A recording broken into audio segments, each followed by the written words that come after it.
Hi viewers, welcome to our channel. ప్రస్తుతం మనతో పాటు ఇమ్మంది రామారావు గారు సీనియర్ జర్నలిస్ట్ ఉన్నారు. వారితో ఒకసారి మాట్లాడదాం.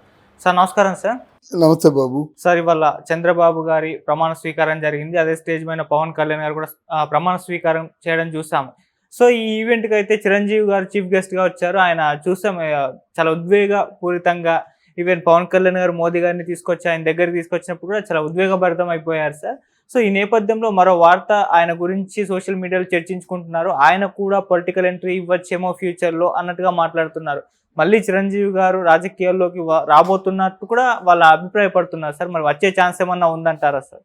ఇది కరెక్ట్, అందరి మనసులో ఉన్నటువంటి ఆలోచనే. అవును. మొదట మీరు అడిగిన ప్రశ్నకి సమాధానం, ఆ వేదిక మీద కూర్చున్న ముందు వచ్చేసాడు, గమనించారా? ఆ వేదిక మీద కూర్చున్నంతసేపు కూడా చిరంజీవి గారి ఆలోచనలు తమ్ముడి మీదే. ఏంటే జనం, లక్షలాది మంది జనం అందరూ ఎదురు చూస్తున్నారు. దారి పొడుగుతా ఎక్కడ చూసినా జై జనసేన, జై పవన్.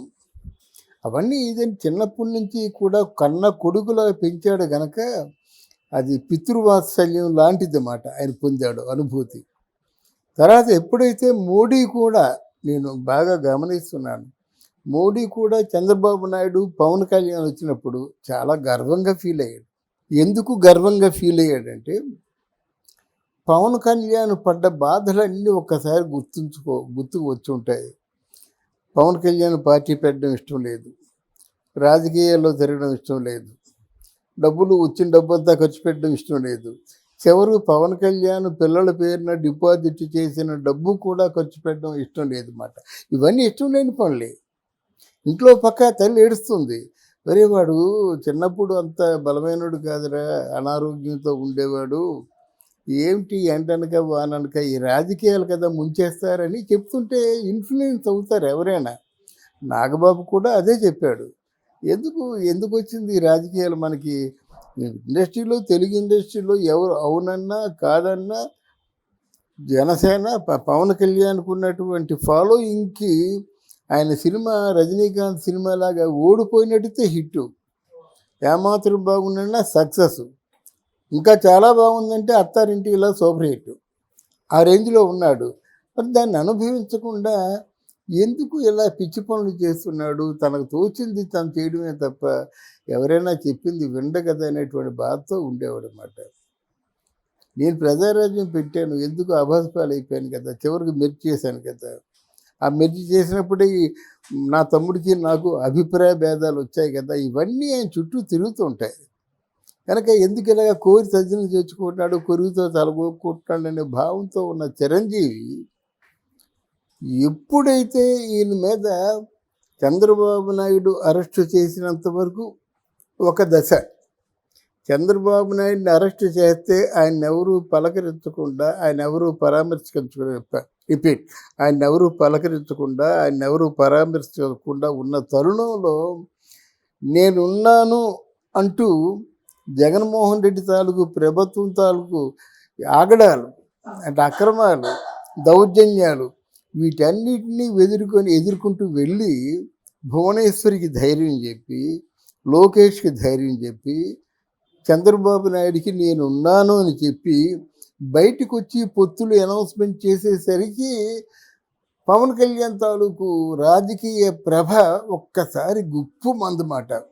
ఇంతవరకు పవన్ కళ్యాణ్ ఆవేశపరుడు, ఏమనుకుంటే అది చేసేస్తాడు, మాట్లాడడం చేత కాదు, వార్డు మెంబర్గా కూడా గెలడం చేత కాదు అని విమర్శించిన వాళ్ళందరూ కూడా మాడు ఏను కుంభస్థలం కుట్టాడ్రా, అసలు చాలా మంచి సపోర్ట్ తీసుకున్నాడ్రా అని పవన్ కళ్యాణ్ని ప్రశంసించారు.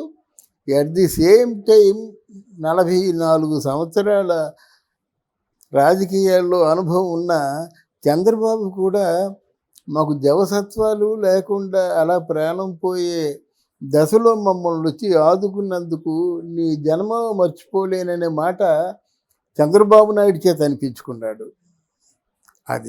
అది ఫస్ట్ విజయం.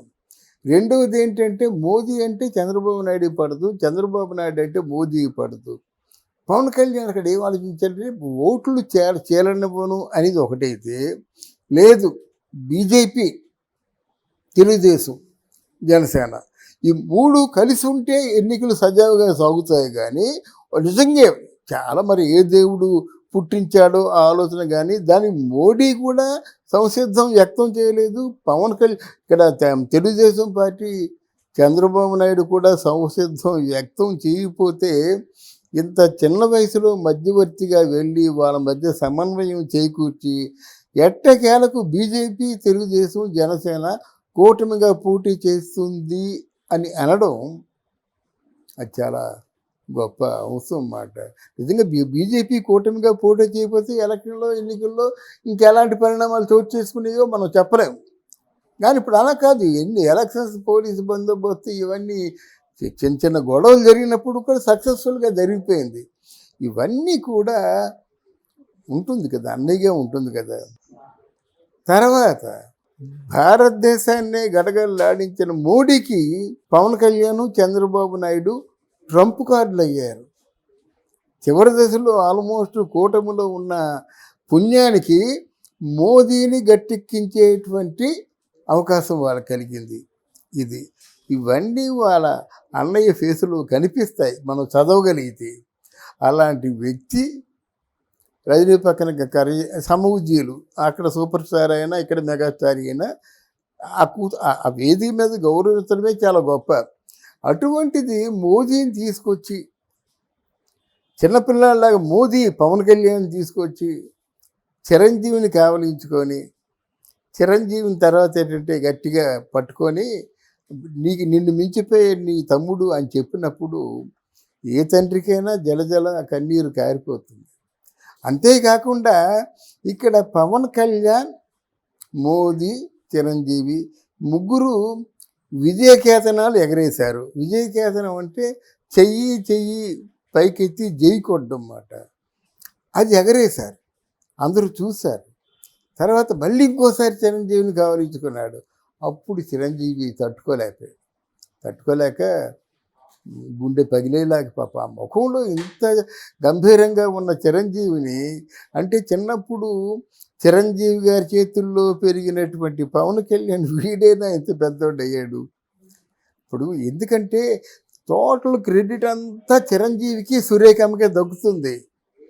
నాకు మా అన్నయ్య కాదు తండ్రి అంటాడు, నాకు మా వదిన కాదు తల్లి అంటుంది. ఆ వదిన చెప్పు చేతుల్లోనే బతికాడు. వదిన ఏం చెప్తే అది విన్నాడు. అంటే ఆయనకి తల్లి కంటే మించింది వదిన. అది అలాగే చిరంజీవి కూడా ఒకప్పుడు ఒక మాట అన్నాడు, ఈరోజు పవన్ కళ్యాణ్ కానీ నేను కానీ ఉన్నానంటే మా వెనక సురేఖ ఉందని చెప్పాడు. ఇవన్నీ వాళ్ళు చెప్పుకున్న మాటలే మనం కూర్చి చెప్తున్నమాట.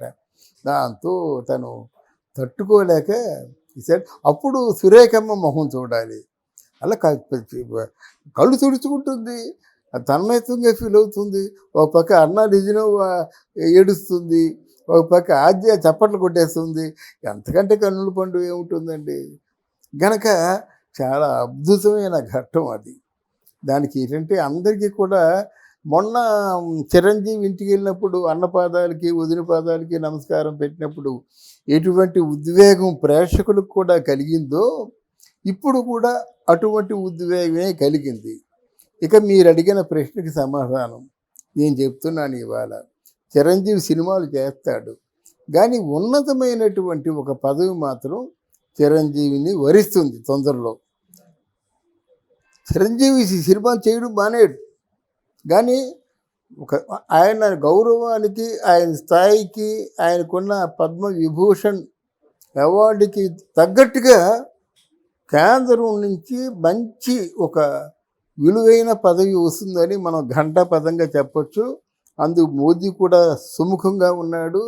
ఈరోజు పవన్ కళ్యాణ్ అంటే పూర్తి నమ్మకం మాట. ఆయన ఏం చెప్తే చేస్తాడు చిన్నపిల్లలాగా. అయితే ఆయన కొడుకు అయినట్టయితే మోదీ ఒక తండ్రిలాగా వెంటబడి వచ్చి చేస్తా అన్నట్టుగా చేసాడన్నమాట. కనుక తప్పకుండా చిరంజీవిని మనం రాబోయే రోజుల్లో సినిమాను మానేస్తాడని చెప్పను. ఆయన గౌరవానికి తగ్గట్టున్నటువంటి పోస్టు తప్పకుండా వస్తుందని మనం ఆశిద్దాం. Okay sir, thank you so much.